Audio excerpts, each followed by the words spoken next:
Welcome to the Windows Computer and Technology channel. So, do you want to make extra cash? Do you want to make money?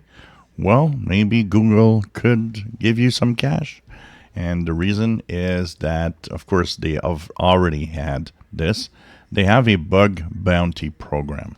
So, when we look at the Google Chrome browser, we have the security updates, for example, every week.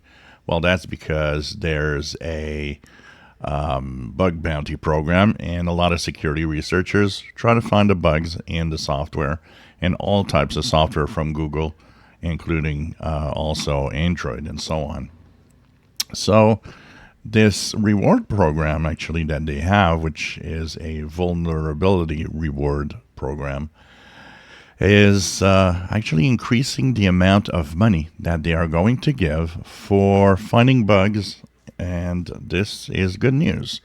So, what they're saying is that it's more difficult to find security flaws and bugs in software because they're getting better and better all the time with coding. And so, it takes more time for security researchers to find these bugs.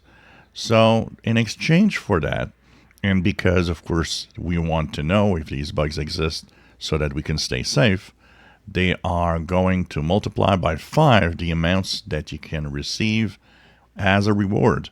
And so amounts could go up to $151,000.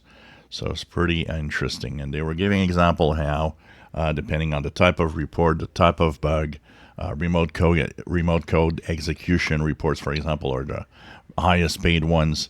And there's a multiplier depending on the quality of the report, and all of that together gives you more money. And they were saying, for example, that something that before was giving you $15,000 reward could now give you up to $75,000, and so on. So this will surely make a lot of security researchers think about trying to find any bugs for Android for any of the Google product services, and maybe make a living out of it.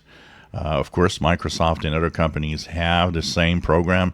Microsoft has its own reward program, bug bounty reward program for Windows, finding bugs in Windows, security holes, stuff like that. So this is why they are found, actually, because they get paid for all the bugs and all the security flaws that they discover. If you enjoy my videos, please subscribe, give us thumbs up. Thank you for watching.